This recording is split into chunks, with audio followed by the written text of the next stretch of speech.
Yes.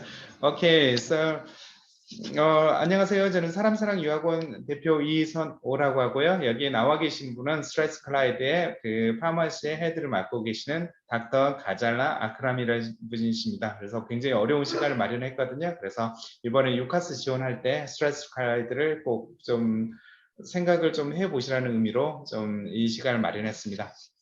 그리고 지금 여기 내용 자체가 약간 어려울 수 있긴 하는데 일단은 한번 들어보시고요. 그 다음에 제가 약간 뭐 정리할 수 있으면 해드리고요. 그 다음에 끝나고 나서 제가 이분은 학비 뭐 이런 거에 대해서는 뭐 정확히 얘기해 줄 수 없거든요. 그래서 제가 학비, 기숙사비, 그리고 입학 기준 이런 것들은 나중에 제가 얘기를 좀 해드릴 거니까요. 그렇게 이해하시면 될 것 같습니다. Okay, so Dr. Gazala, so you can start now. Okay, right. Thank you very much. So hello, and thank you for coming to hear this presentation. My name is Dr. Gazala Akram. I did understand that much when you were introducing me.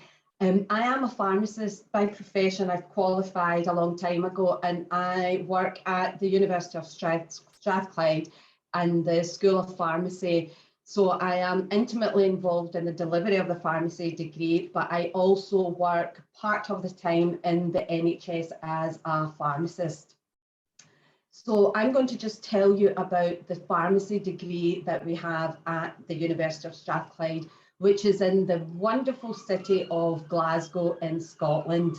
So you're probably familiar with Glasgow since we featured very heavily last year as part of the United Nations COP discussions. So hopefully you have an idea of where we are in the UK. I suppose before I start about the Strathclyde specific degree, I really should just explain to you what the MPharm degree is about and pharmacy, so that you understand yourself what pharmacy is and what being a pharmacist involves. Pharmacy is all about knowing and being able to practice in the safe and effective use of medication. So it's the pharmacist who is the expert in medicine's use. And for us to become the experts, we need to have a huge range of knowledge that is associated with not only developing and understanding natural chemistry, medicinal chemistry, so that we can develop new drugs, but understanding formulation science. There isn't any use in having a great new medicine if you can't actually formulate it into a tablet or an injection or a cream so that people can actually use. So there's various aspects to our knowledge. And then once we get the medicine formulated, we have to understand the clinical delivery and the clinical use of that drug and the administration to the patient. We can have, again, a brilliant new medicine. We've got it formulated in this really fancy new, using fancy technology. But if we don't understand patients' motivation for treatment of behavioral science, then if we can't get them to take it, then what is the point? So as a pharmacist, our knowledge encompasses all of these different aspects. Now, to become a pharmacist in the UK, you have to do a 4-year master's level degree. That you would do at university, and once you graduate, you have to then do a year of practical training, and we call that the foundation year. The university doesn't actually organise that for you. The students are expected to do that themselves, but what the university does do is facilitate and organise with the NHS and with some of the large employers, where we will let you know when applications should be put in with these organisations, or even sometimes we have interviews held on campus. But all the university does is get you to graduate with a 4-year master's degree. After the year training, which is paid, you then have to sit another exam, and that is the registration exam, which is hosted by the General Pharmaceutical Council. The GPHC is a regulator in the UK, and you must register with the GPHC to practice as a pharmacist. There's also optional membership of the professional body, which is the Royal Pharmaceutical Society. And it is an organisation which really is there to help pharmacists in their professional life.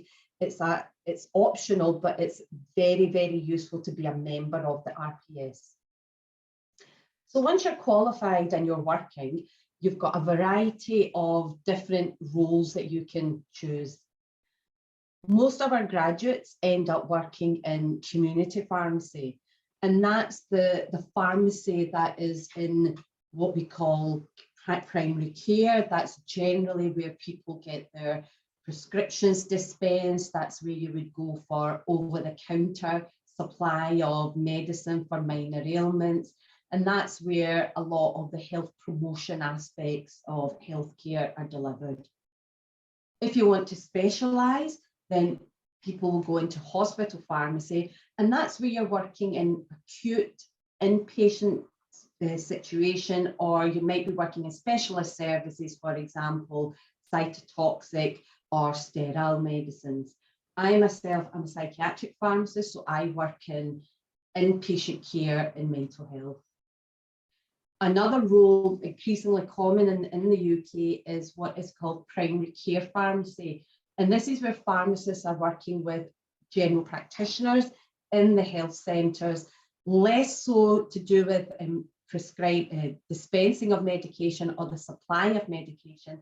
This role is looking at prescribing. You could qualify as a prescribing pharmacist. You might be running small clinics for asthma management, for diabetes, and different types of conditions that where the GP is no longer, not so much no longer involved, but the chronic management of the condition doesn't necessarily need the GP, and the pharmacist can manage that. So those three tend to be our patient-facing roles. You can also work as an industrial pharmacist, and that's working with industry, looking at drug development or manufacture. Or you can even have a role in academic pharmacy, where primarily you're involved in education, teaching of pharmacy, and in research. Hello, I have a question. So on this, okay. So go to previous page. Okay. Yeah. So average, what percent of students going to community pharmacy and hospital pharmacy, and do you have any kind of figure, just roughly? So sorry, do you mean do we have placements and things? Yeah, after graduation. So what percent of students go to? So we tend to have about 80% will go into community pharmacy, and 20%. And that's purely because there are a lot more community pharmacies than there are hospital vacancies and services. But the students like working in community pharmacy.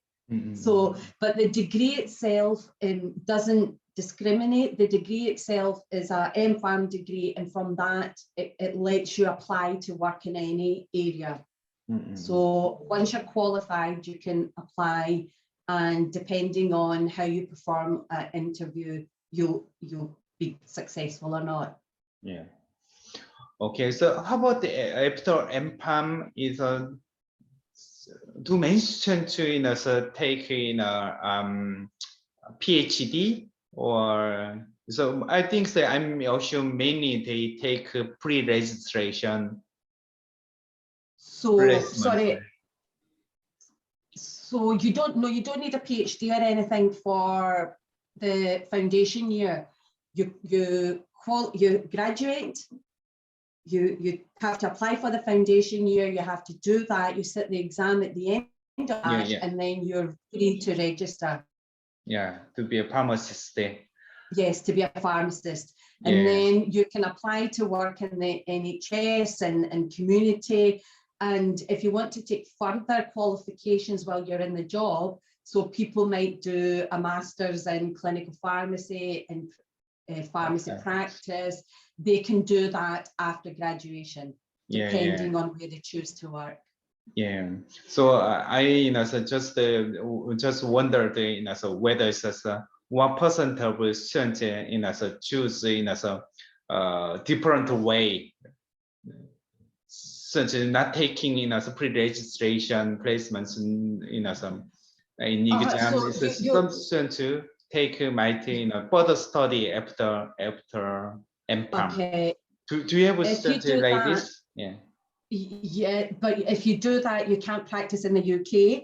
But if you don't have any intention of practicing in the UK, then you can do further study after the MPharm. The foundation year is for people who want to practice in the UK. Mm-hmm. Well, so I mean, so how many students, so actually take some further study rather than placement? No, the students who apply for the MPharm all want to work as pharmacists.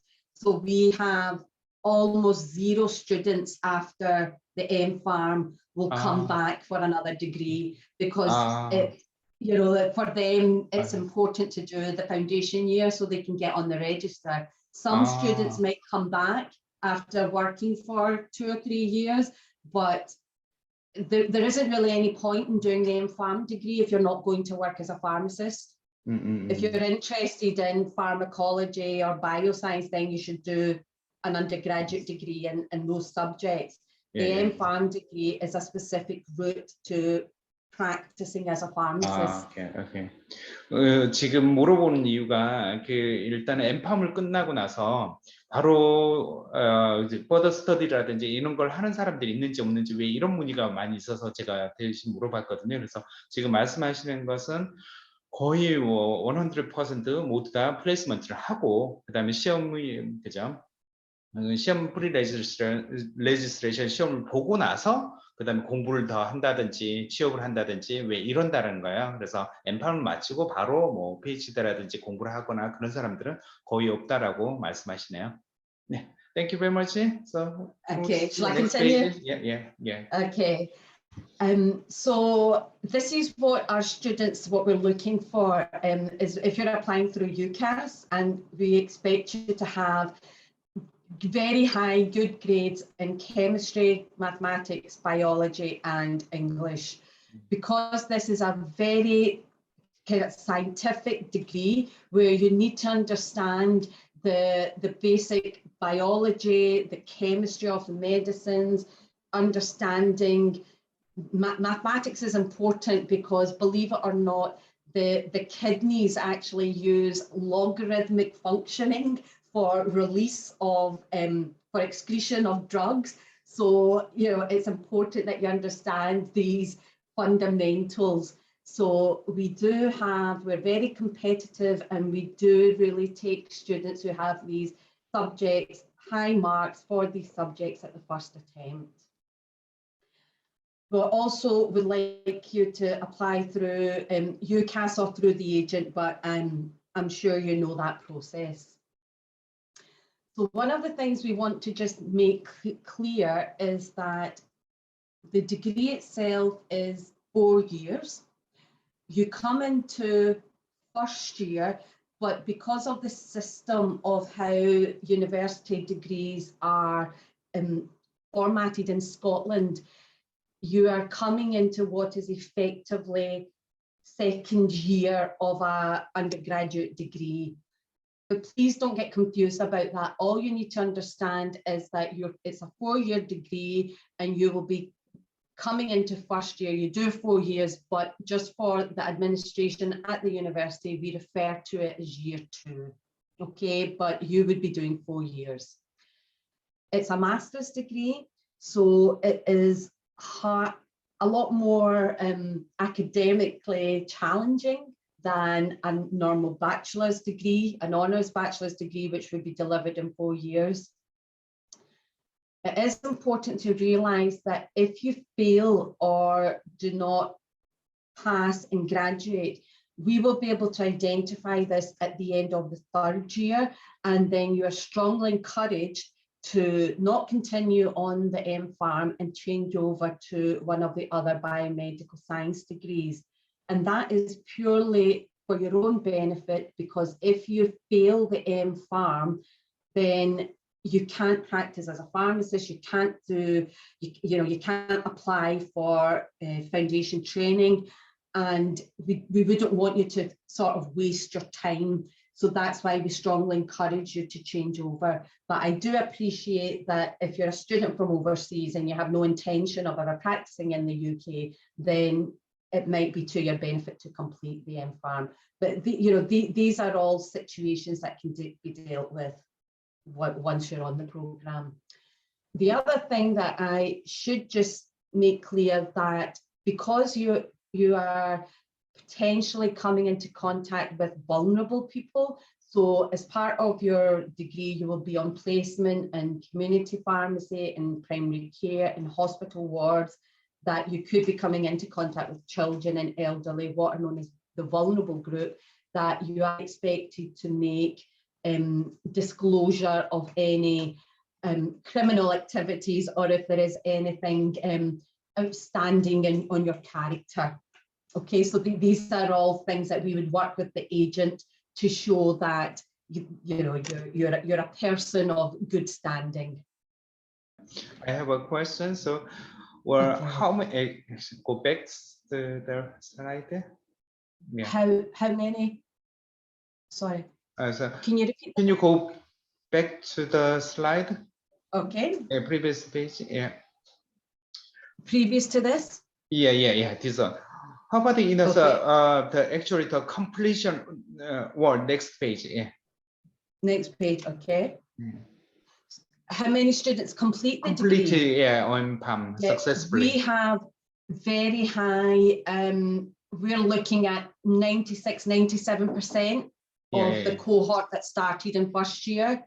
We have very few people will drop out or don't complete, and part of that is because we have a very high standard of admission. So the people who are coming in are people who are able to complete the degree. Okay. 지금 물어본 이유가, 이걸 보시면 이렇게 좀 어쩌면 이해가 안 되실 수 있을 거예요. 스코틀랜드 교육에서는 지금 5년 과정이거든요. 그래서 스트래스클라이드는 5년으로 되어 있어요. 하지만 파운데이션 끝나는 학생들은 2호 토로 지원을 해야 되거든요. 그래서 2학년으로 지원을 해서 4년을 마치는 거고요. 그 다음에 워크로드는 당연히 굉장히 좀 약대가 많긴 하는데, 실제로 96%, 97%가 성공적으로 졸업을 하고 있고요. 그다음에 그 이후로 입학할 때 굉장히 높은 수준의 학생을 받는다라고 지금 얘기를 하고 있습니다. 그래서 이해들 되셨길 바라고요. 예. Can you? Yeah. Okay. Yeah. So carry on. Yeah. Okay, thank you. Yeah. So basically what we're trying to do with our degree program is to make you an expert in medicines, and for you to be a pharmacy professional, someone who is competent and is in the safe use of medicines. But also we're looking at developing you as an individual, developing your character and personality to be able to lead and to manage a small team. So our teaching, our program, it's about you learning. It's not about us as staff teaching you what you need to know. Yeah, and a lot of university kind of learning is like that. We want you to develop your knowledge and the skills that you need to work as a pharmacist. So we don't necessarily have these didactic lectures where you will have a member of staff come and talk at you. We use our university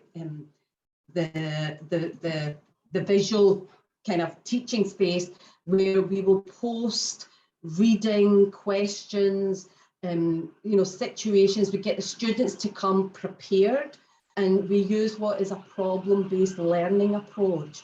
So we have a lot more of these sort of small group workshop sessions where students are working with each other, learning with each other, and able to identify the gaps in their knowledge and address those.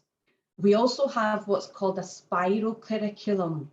And you'll be able to see in the next slide that in the earlier years, so the first year, it's all about getting you to understand the normal function of the different systems in the body.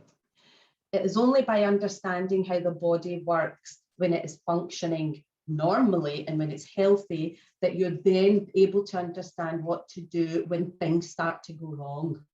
So what you have is normal function of the major systems. And we have a spiral curriculum, which means that you then, with increasing complexity, understand how to manage and treat these conditions.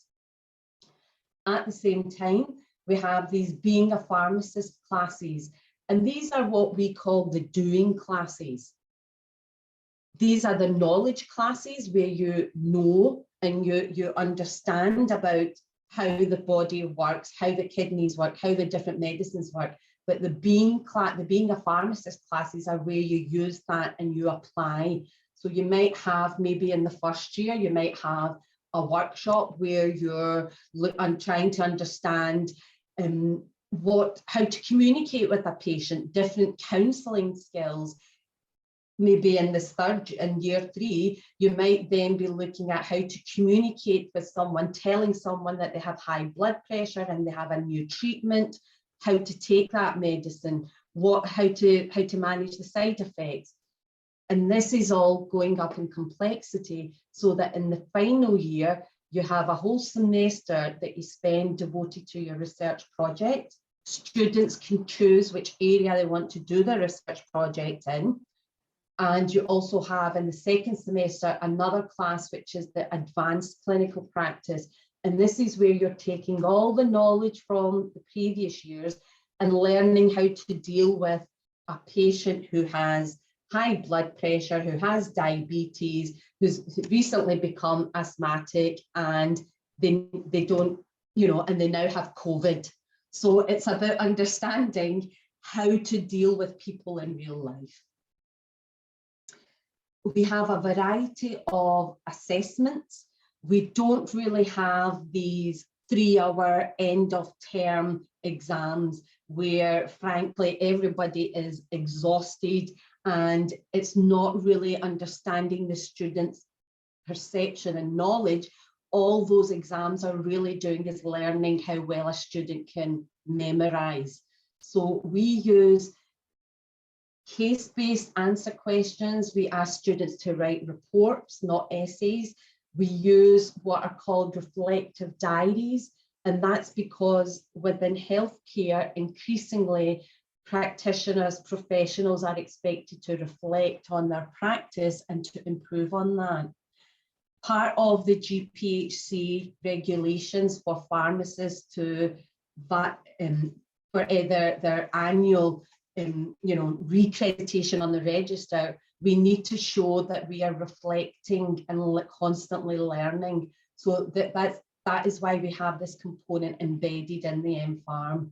And we also have what are called OSCEs, where we have clinical scenarios and students are expected to talk through or demonstrate how to measure blood pressure, or so we're getting them to actually show and do. So it's not all about written exams.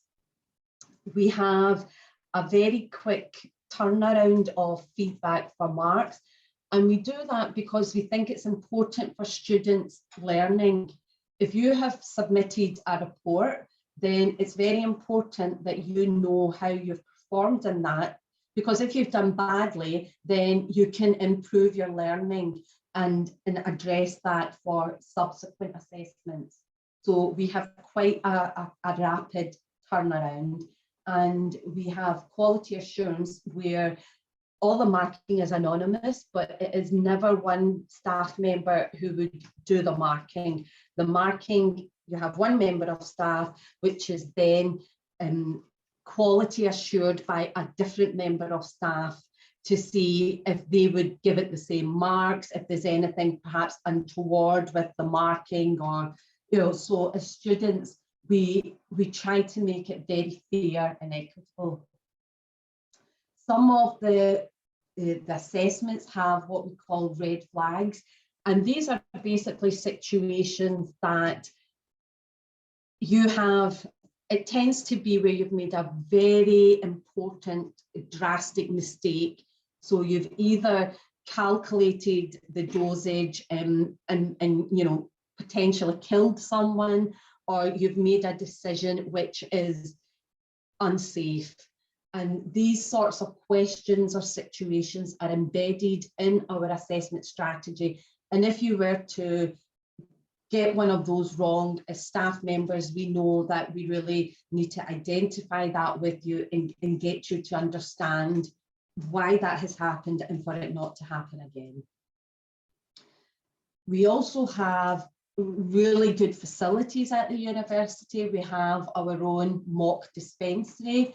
We have a clinical area, a bedside clinical area. We have a mannequin that you can give injections, and you can do all kinds of interesting things. We have a tableting processing area as well, aseptic dispensing. We've got lots of areas within the university where students can meet, and you know, they can do small group work within the library. There's a whole brand new sort of union building. There's a teaching and learning centre. There's lots of places for students to get together and work together. Now, one of the other things that we do, it's not all on campus. We have what is called experiential learning. And this is just another word for going on placement. So as you progress through the years, you end up spending more and more of your time out on placement. And by 24-25, you will have spent 11 weeks of your time as part of the MPharm degree. And that's because we need you to interact with patients, with the public, customers, you know, however you want to refer to them. And there are tasks and learning outcomes that you are expected to meet while you're out on placement. So it's not just going out and working in a community pharmacy. There is part of what you're taught in the classroom, you have to carry that out on placement. You can have placement in any of the specialties, and we also encourage people to, I'm not sure if you're familiar with the geography of Scotland, but there is quite a lot of sort of rural areas, very beautiful places to visit with the Highlands and the Islands, but it's a different environment working in a rural area than it is working in the urban, you know, if you're working in Glasgow or Edinburgh. There's also the NHS Scotland 24 hours out of hours service. So we have students doing placement in these different environments. The university will help organise these placements. The university will provide support for travel. So if you're in Glasgow and you have to go to a placement in Aberdeen or one of the islands, then the university will provide the accommodation and help you do that. We not only have placement, but we also have teaching alongside dental students and medical students. And this is so that the students can understand what the other disciplines are doing, the knowledge that doctors have, that doctors understand what pharmacists know. And it just means that when you're working together and qualified, there's a mutual understanding and respect for one another. With the dental students, so that this is with Glasgow University, we're looking at how to use and prescribe antibiotics and pain relief. With the medical students, we're looking at how we manage and treat high-risk patients, or patients who've got really quite complicated conditions, or you're using medicines that have high risk or maybe be using in an intensive care environment, and looking at safe prescribing. Now, hopefully I have discussed the things that you are interested in, but please visit the Strathclyde website, undergraduate pharmacy. If you have any questions about the course, You can email mfarm@strath.ac.uk. If you're really just trying to understand the different pharmacy careers, I would urge you to look at the RPS, the Royal Pharmaceutical Society. They give a really good background and description of the various careers.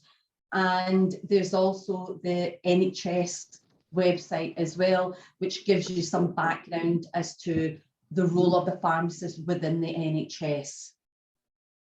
Okay. And just a little bit about Strathclyde University. We are one of the top schools of pharmacy in the UK. If you don't believe me, you can look at the Times University Guide with the Scottish University of the Year and the Times Higher Education Awards. And that will let you know where Strathclyde School of Pharmacy ranks with the other schools of pharmacy in the UK. Okay. So if I stop sharing. Okay, thank you so much. So I have a couple of questions. Okay. So, do you have many international students in your? Yes, we do actually. We have quite a high proportion of students from the Middle East, and we will have a few that are possibly from Eastern Europe. We might have one or two from Malaysia or Singapore, but we do have a bunch of international students, yes. Okay. So you don't have any Korean students? At the moment, I don't think so. No, we did used to have a twin degree with IMU in Malaysia, but that program finished. But we still seem to attract Malaysian students, but not Korea. So it would be good to have some. So after pre-registration exam, do students many students stay in Glasgow, or they find a job in London or somewhere in England? So what we have found is that the students who come, overseas students, they tend to stay in Scotland. So they might not work in Glasgow, but they will get jobs in the other areas in Scotland. Scotland is a much better place to live than down in England. But I'm back. I worked in London. I have worked in London. I've worked in Nottingham. I've worked in Manchester, and I've ended up coming back to Glasgow. Yeah. So I read your career. So on the website, you studied at Nottingham. Yes. Yeah. So but the thing with the MPharm degree is that it allows you, if you do the registration exam, you can work anywhere in the UK. Well, I researched research there, and then Strathclyde very high rate of exam pass rate. I mean, pre-registration exam pass rate. Do you have any strategy on this? Sorry, we have a fire alarm going off. Okay, maybe that's it. Okay. I think I'm not really sure why we have such a good pass rate. I think we have good students. So we have high admission policy, but we have good students. We have we put an ethos of learning from day one. So students realize that it's their responsibility to learn, that we give them the materials, we give them the course, we tell them what they need to do. Our assessments can be quite tough, particularly in the final year. We have rather difficult assessments, but I believe because of that, when our students are doing the foundation year, they don't find it difficult, and they have a seamless transition doing that. So when they sit the registration exam, they're confident and they know what they're doing, and that's why we have a very high pass rate. 제가 질문하는 것은 여기 프리레지스트레이션 exam 석세스 레이트가 굉장히 97%로 굉장히 좀 높거든요. 그래서 그 이유를 물어봤고, 일단은 그 이유를 어드미션 할 때 굉장히 높은 학생들이 들어오고, 그 다음에 왜 티칭이라든지 왜 이런 퀄리티가 높기 때문에 그 파운데이션 이어라고 하죠. 파운데이션 이어를 프리레지스트레이션을 파운데이션 이어라고 지금 이제 부르고 있거든요. 그래서 그 기간 동안 어렵다, 뭐 그게 프리레지스트레이션 시험이 어렵다 이렇게 느끼지 못한다고 하네요. 그래서 성공률이 높은 것 같다고 그렇게 얘기를 하시고요. Whereas, what is the so the most yours is number one, is number two in league table on pharmacy. So why do you think is so such a high level as rank is very high? Is a I think part of the things that make it, when they're making these league tables, they look at the number of students who are passing with high marks, the number of students who are passing with a first class. They look at the staff who are teaching. So do you have staff who are research active? The reason why it's important to be research active is that if I'm teaching you, you want to be taught by someone who is at the forefront of their profession, who is at the forefront of practice. Ideally, you want someone who is still, as a pharmacist, you want someone who's keeping themselves up to date. That is the type of person you want to learn from. So when they're making these league tables, they look at the quality of the staff who is involved in the teaching program. You also want to look at, what is the research output. We have staff on a part of our faculty who work part-time with Scottish Government, who are involved in pharmacy policy. We have people who are working in various community pharmacies who are there understanding what is the new developments. And these are all the different aspects which make you see how good a school of pharmacy is. So, it's up to you to apply where you want to apply, but you do want to look at what are all the components to the School of Pharmacy? Is it a good dynamic environment? Are you being taught by different disciplines, by medical scientists, people who've got a variety of experience, who are pharmacists, just to give you a well-rounded experience? That is really what you want to have.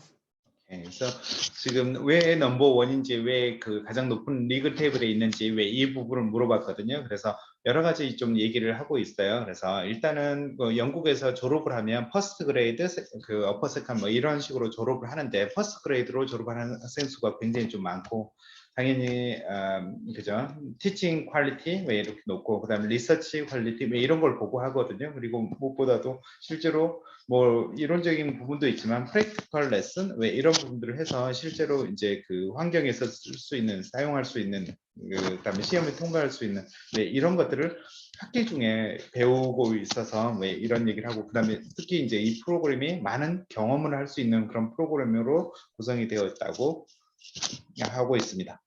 예, 그래서 뭐 여러 가지 그 부분이 좀 다 이렇게 망라되고 이렇게 할 수 있긴 하지만, 뭐 글쎄요, 뭐 이 학교가 항상 톱이라고 얘기를 하긴 힘들지만, 사실 이렇게 이런 부분들을 조금 물어보면서, 그죠? 우리가 왜 어떤 부분을 평가하는지 왜 이런 것을 보면서 다른 학교도 이렇게 평가하시면 될 것 같고요.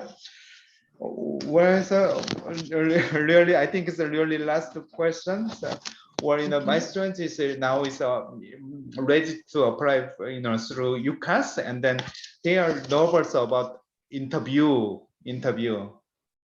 So no, we don't carry out interviews for applications. So at the moment, we're just going through the physical application that you make and looking at your qualifications, your CV, your statement, personal statement.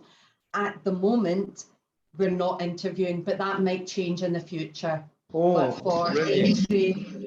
for September 22, we're not interviewing. Really? So I researched there's an interview. So so it's amazing. So no interview.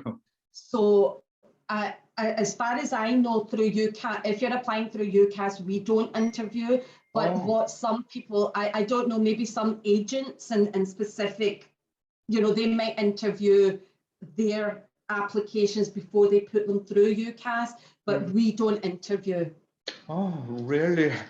Really? Okay, Thank you so much. Because so my students are generally good, but so it's the first time have an interview with so actual academic, so they're so nervous, about so interview. So it's a really good news. Well, we would really welcome to have applications in. Please don't be put off that we've not really had many Korean students. There's always opportunity for that. Yeah. We do have, a good international for postgraduate degrees and that type of thing. And yeah, I think it would be really good for students to come and see how we practice here. One thing I would say is that we do expect a good standard of English. It's very important that you're clear in your communication in written and spoken English, purely because working in healthcare, you can't really have opportunity for misinterpretation or mistakes. So we do require you to have a good standard of written and spoken English. Oh, yeah. Of course. Okay. Yeah. Okay, thank you so. Okay, so I have a series of questions. Yeah, hang on. If there's any, I suppose if there's any questions, if people want to use the chat. Yeah, so my student, do you know, so my student is studying at Nottingham International College, is one of Kaplan group. So my student asked whether you accept so internal English test is called the EAP. Have you heard the EAP? No, but I don't know much about the various transfers and maybe the I different can qualifications. to So this. that would need to go to the admissions people. Yeah. 지금 그 노팅엄에서 공부하고 계신 분이 물어보시는 건데, 일단은 노팅엄에서 공부를 하고 있다. 근데 이제 노팅엄 파운데이션에서 하고 있다라고 하면 일단은 파트너 학교거든요. 그래서 EAP로 받아주는 걸로 65%로 받아주는 걸로 저는 기록을 가지고 있거든요. 그래서 일단은 이 부분은 노팅엄에서 입학을 담당하시는 분에게 물어보면 되거든요. 그래서 뭐 모르시면 저한테 물어보시면 그 담당하는 분을 알려드릴게요. 그래서 제가 알고 있는 한 EAP로 받아주고요. 65%를 받아주고 있어요. 혹시 또 궁금하신 분 있으세요? Any question? Any questions? Okay, so or anything else you can add on this and people finish? Okay. Yeah. Right. Okay then. Thank you. Okay. Bye-bye. Okay. Thank you very Bye-bye. much. Thank you very much for your time. Okay. Thank you. Likewise. Thank you. Bye-bye. Yeah, thank you for your presentation. Thank No you. problem. Bye-bye. 예, 안녕하세요. 지금 제가 학비라든지 이 부분에 대해서 지금 조금 얘기를 해드릴게요. 혹시라도 뭐 궁금하신 분들은 잠시만요. 이 파일 참조하시면 될 것 같고요. 그래요. 지금 학비는 지금 전에 저희 학생들한테 제출했을 때 뭐 2만 파운드 정도에서 작년 학비로 나왔는데 2022년 학비가 지금 보니까 나와 있거든요. 그래서 2만 1,000 파운드 정도고요.